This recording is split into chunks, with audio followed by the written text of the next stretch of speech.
आंदोलन की आड़ में गैंग रेप की कहानी। औरतों के इनर वियर्स यहाँ पर मौजूद हैं सड़क के बीचों बीच। अगर ऐसा कुछ यहाँ पर नहीं हुआ तो यह इनर वियर यहाँ पे कैसे पहुंचे हैं? हरियाणा के आंदोलन की सबसे हेट स्टोरी। 10 के करीब औरतें बताई जा रही हैं, उनकी गाड़ियां तोड़ी गई, उन्हें गाड़ियों से बाहर निकाला गया, यहीं गाड़ियों के आसपास उन औरतों के साथ रेप किया गया। एबीपी न्यूज ने की खौफनाक खबर की पड़ताल।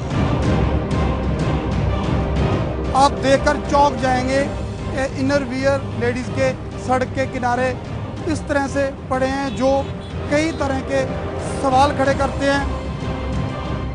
जाट आंदोलन के नाम पर जिस तरीके से हरियाणा के शहर बर्बाद हो गए, उनकी तस्वीरें तो आपने देखी ही होंगी, लेकिन यह खबर उस तबाही से भी ज्यादा खौफनाक है। एक अंग्रेजी अखबार ने यह दावा किया है कि आंदोलन की आड़ में 10 औरतों के साथ किया गया है गैंग रेप। हैवानियत की इस खबर के आने के बाद हर किसी के होश उड़ गए हैं। आखिर क्या है इस खौफनाक कहानी का सच? देखिए एबीपी न्यूज की यह खास पड़ताल।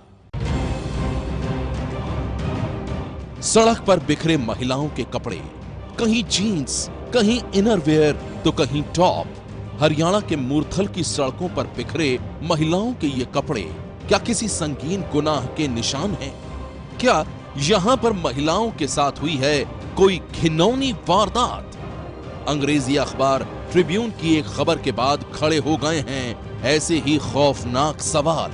अखबार ने अपनी रिपोर्ट में दावा किया है कि मूर्थल में जीटी रोड पर हसनपुर और कुराड़ गांव के पास 10 महिलाओं के साथ गैंग रेप किया गया है। अंग्रेजी अखबार ट्रिब्यून के मुताबिक जाट आंदोलन के दौरान हरियाणा के मूर्थल के पास नेशनल हाईवे 1 पर सोमवार की सुबह कुछ गाड़ियों को रोका गया और उनमें सवार करीब 10 महिलाओं के साथ सामूहिक बलात्कार किया गया।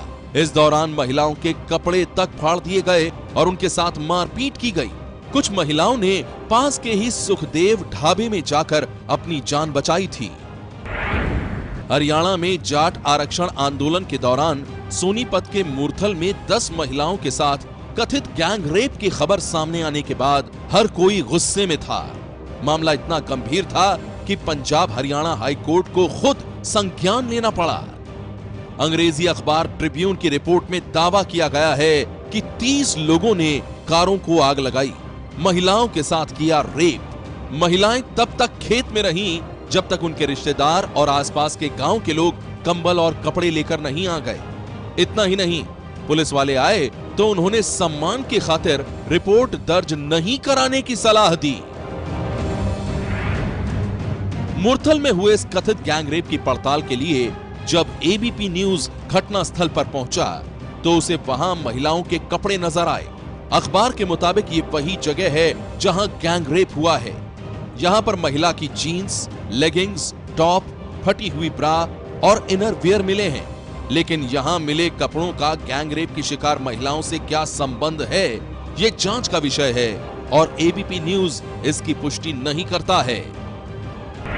इस वैश्याना घटना के दावे के पीछे कितनी सच्चाई है, यह जानने के लिए एबीपी न्यूज उसी जगह पहुंचा है जहां पर इस घटना के होने का दावा किया जा रहा है। यहाँ पर हमने अब तक देखा है तो कई ऐसे निशान मिलते हैं जिन्हें लेकर के कई सवाल खड़े होते हैं। यहाँ पर आप देखेंगे कुछ महिलाओं के कपड़े आपको नजर आएंगे। यह एक जीन्स पड़ी है सड़क के बिल्कुल किनारे, जहाँ पर यह गाड़ियाँ जली हुई हैं। गाड़ियों के बिल्कुल पास यह जीन्स पड़ी है, गाड़ियों से थोड़ी दूरी पर सड़क के एक साइड में। यही नहीं, आप चौंक जाएंगे कि यहाँ पर कुछ ऐसे कपड़े हैं, औरतों के इनर वियर्स यहाँ पर मौजूद हैं। सड़क के बीचों बीच इनर वियर पड़े हुए हैं बिल्कुल किनारे पे। यह सब देखकर कई सवाल खड़े होते हैं कि आखिर यह इनर वियर कहाँ से आए हैं? अगर ऐसा कुछ यहाँ पर नहीं हुआ तो यह इनर वियर यहाँ पे कैसे पहुँचे हैं? एक दो नहीं बल्कि कई इनर वियर आपको यहाँ पे, कई औरतों के कपड़े, महिलाओं के कपड़े यहाँ पर आपको नजर आएंगे।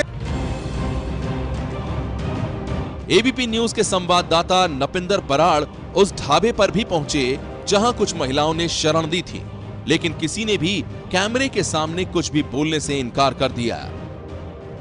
दावा किया जा रहा है कि उन 10 औरतों के साथ मुरथल में यह बदसलूकी की गई। यहाँ से करीब 60 मीटर दूरी पर वो जगह है जहाँ पर वो गाड़ियाँ जलाई गई हैं और दावा किया जा रहा है कि उन गाड़ियों से बिल्कुल थोड़ी दूरी पर ही इन औरतों के साथ इस शर्मनाक वारदात को अंजाम दिया गया। और जब उनके साथ यह घिनौनी यह वाकया उनके साथ हुआ तो उसके बाद किसी तरह से वो औरतें वहाँ से बचकर भागकर सामने वहाँ से कुछ ही करीब 100 मीटर की दूरी पर इस सुखदेव ढाबे पर आए पहुंची।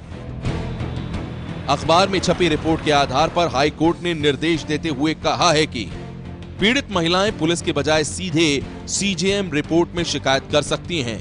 कोर्ट ने पीड़ितों को अपनी शिकायत सील बंद लिफाफे में भेजने की सहूलियत दी ताकि महिलाओं की पहचान उजागर न हो। इस पूरे मामले में हाई कोर्ट पुलिस के रवैये से भी नाराज था। कोर्ट के मुताबिक इसको हरियाणा पुलिस ने जिस तरह से लिया वो बेहद ही शर्मनाक था और यही वजह है कि न्यायपालिका को खुद खबर सामने आने के बाद दखल देना पड़ा। कोर्ट ने हरियाणा की खट्टर सरकार को भी आदेश दिया है कि वो राज्य के सारे अखबारों में विज्ञापन छपवाकर पीड़ितों से गुजारिश करें कि वो मामले की शिकायत करें। पंजाब और हरियाणा हाई कोर्ट ने पुलिस से दोषियों के खिलाफ कड़ी कार्रवाई करने के लिए कहा है। हालांकि पुलिस इस तरह की किसी भी घटना से इनकार कर रही है। मैं आपके माध्यम से बताना चाहता हूं कि सरकार इसके बारे में बहुत गंभीर है। उन्होंने जैसे ही खबर अखबार में पड़ी तुरंत एक फाइनेंशियल कमिश्नर रैंक का अधिकारी डिप्यूट किया, एक आईजी रैंक का अधिकारी डिप्यूट किया। उन्होंने वहाँ पे जहाँ का इंसिडेंट बताते हैं वहाँ पे लोगों के बयान लिए, उनसे सबसे वेरिफिकेशन की और उन्होंने ये पाया कि इस प्रकार की घटना की ये सूचना सही नहीं है। इतना ही नहीं, इस होश उड़ा देने वाली खबर के सामने आने के बाद मौके का मुआयना करने वाली पुलिस सड़क पर बिखरे इन कपड़ों के पीछे लूटपाट की कहानी बता रही है। ऐसा हुआ था उस समय पर कुछ लोग जो उन्होंने बताया चश्मदीद ने कि जब वो गाड़ियां छोड़ कर अपनी भाग रहे थे तो कुछ लोग अपने कपड़े साथ लेके अपना सूटकेस या जो बैग्स थे उनके पास वो साथ लेके भागे और वो वहां पर गिरे, उनसे कपड़े गिरे हुए थे। पुलिस के पास सड़क पर बिखरे इन कपड़ों के बारे में अपनी दलीलें हैं। पुलिस का कहना है कि जांच के दौरान गैंग रेप की बात सामने नहीं आई है, फिर भी वो गंभीरता से मामले की जांच कर रही है। और वहीं अखबार का दावा है कि आंदोलन की आड़ में ऐसी जघन्य वारदात को अंजाम दिया गया है। ऐसे में सोनीपत के मूरथल में महिलाओं से कथित गैंगरेप के मामले की दोबारा सुनवाई 29 फरवरी को होगी। लेकिन इस घटना ने जाट आंदोलन के ऊपर कई गंभीर सवाल खड़े कर दिए हैं। साथ ही हरियाणा पुलिस भी सवालों के घेरे में है।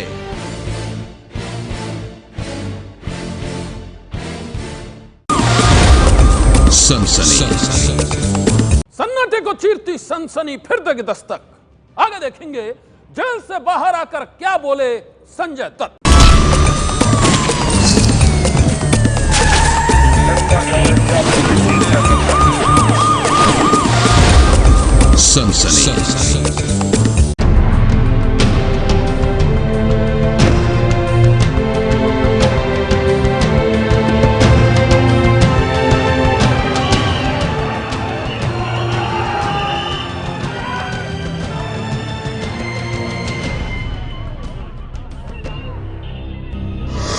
उनके सपोर्ट की वजह से मैं यहाँ हूँ। And there is no easy walk to freedom my friend. Munna भाई आजाद। गुनाह की वो कहानी जिसने फिल्म स्टार संजय दत्त को सलाखों के पीछे पहुंचा दिया था। संजय दत्त 1993 के मुंबई बम धमाकों के केस में गैर कानूनी ढंग से हथियार रखने के दोषी पाए गए थे और इसी की सजा वो जेल की सलाखों के बीच काट रहे थे। लेकिन अब बॉलीवुड का यह मुन्ना भाई अपने गुनाहों की कहानी को पीछे छोड़कर हो गया है आजाद। गहरी नीली शर्ट, जीन्स पैंट, माथे पर लंबा टीका और चेहरे पर बिखरी मुस्कान। पुणे की यरवडा जेल में 33 महीने और पूरे 10 दिन तक कैद रहने के बाद संजय दत्त आजाद हो गए हैं। जेल की जिंदगी से आजादी के बाद संजय दत्त की ये पहली तस्वीरें हैं। सुबह करीब 8:30 बजे जब संजय दत्त यरवडा जेल से बाहर आए तो उनके चेहरे पर वो खुशी साफ झलक रही थी जिसका वो बरसों से इंतजार कर रहे थे।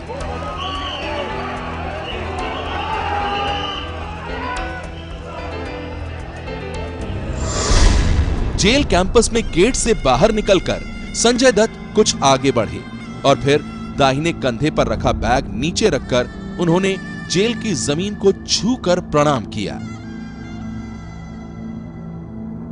इसके बाद संजय दत्त ने जेल के ऊपर लगे तिरंगे को सलाम किया। जिस वक्त संजय दत्त तिरंगे को सलाम कर रहे थे उस वक्त कई कैमरों में उनकी इस तस्वीर को कैद किया जा रहा था और ये सब किया जा रहा था संजय दत्त की जीवनी पर बन रही एक फिल्म के लिए।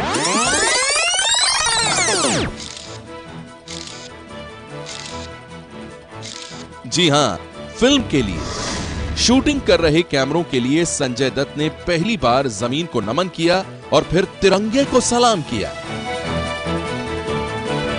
यानी कि संजय की रिहाई तो असली थी, लेकिन तिरंगे को दी गई उनकी ये सलामी फिल्मी थी। झंडे को सलाम करने के बाद संजय दत्त बाएं हाथ में फाइल और दाहिने कंधे पर बैग डाले जब जेल से बाहर निकले तो वहां उन्हें रिसीव करने के लिए पहले से ही उनकी पत्नी मान्यता दत्त और फिल्म मेकर राजकुमार हिरानी मौजूद थे।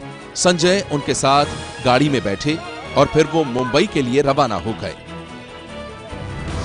करीब 11:30 पर संजय दत्त मुंबई पहुंचे और फिर अपने परिवार के साथ वो सबसे पहले सिद्धि विनायक मंदिर पहुंचे।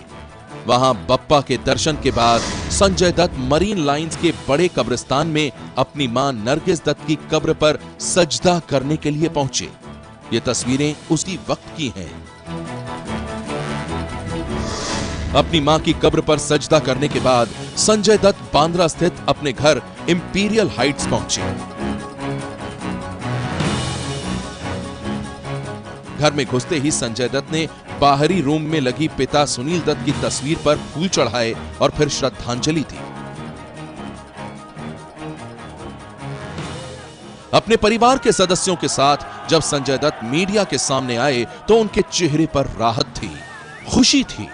23 साल से वो इसी दिन का इंतजार कर रहे थे और आखिरकार वो दिन आ ही गया जब अपने गुनाहों की सजा काटकर बॉलीवुड का ये मुन्ना भाई आजाद हो गया। सुनिए अपनी आजादी पर संजय दत्त ने क्या कहा।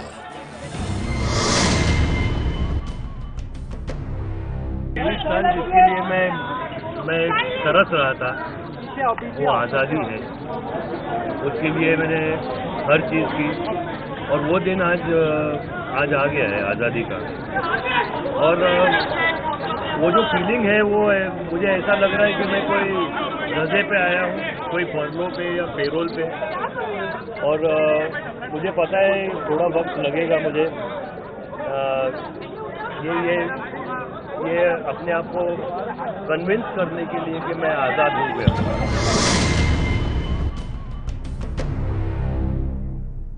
कल रात को मैं सोया नहीं, ना मैंने 4 दिन से कुछ खाना भी खाया है। क्या बात। और यही सोच के कि मैं ये गेट से बाहर जाऊंगा और मेरी फैमिली के साथ फिर जुड़ूंगा और हमेशा के लिए मैं वापस कभी नहीं आऊँगा। तो वो फीलिंग, वो एंग्जाइटी एक ऐसी चीज़ है जहाँ आई थिंक हर कैदी को ऐसा होता है। ऑनरेबल जज कोडे साहब ने जो कहा था कि तुम ये सुनना चाहते हो कि तुम टेररिस्ट नहीं हो, तो ये कोर्ट कहती है कि तुम टेररिस्ट नहीं हो, उससे बड़ी चीज़ मेरे लिए नहीं थी। उस दिन भी मेरे अगर पिताजी जिंदा होते तो वो आदमी वो सुनने के लिए बेताब था। और सुप्रीम कोर्ट ने भी ये इंडोर्स किया और जो सज़ा उन्होंने दी मैंने वो सज़ा काट के आया। मीडिया के सामने अपनी खुशी का इजहार करते हुए संजय दत्त काफी भावुक हो गए थे और इसकी वजह भी थी। 1993 में जब मुंबई में सीरियल बॉम्ब ब्लास्ट हुए थे तब संजय दत्त के ऊपर भी धमाकों की साजिशों का आरोप लगा था, लेकिन 2007 में टाडा कोर्ट ने संजय दत्त को इन आरोपों से बरी कर दिया। संजय दत्त को सजा मिली तो गैर कानूनी तरीके से हथियार रखने के मामले में। 2013 में सुप्रीम कोर्ट ने उन्हें 5 साल की सजा सुनाई थी, जिसमें से 1.5 साल की सजा संजय 90 के दशक में ही काट चुके थे। बाकी की सजा संजय दत्त पुणे की यरवडा जेल में काट रहे थे, लेकिन जेल में उनके अच्छे व्यवहार और सरकारी छुट्टियों की वजह से जेल प्रशासन ने उन्हें करीब 4.5 महीने पहले ही रिहा कर दिया। सनसनी में आज बस इतना ही। आप रहिएगा होशियार। सन्नाटे को चीरती सनसनी कल फिर देगी दस्तक आपकी दहलीज पर। सनसनी।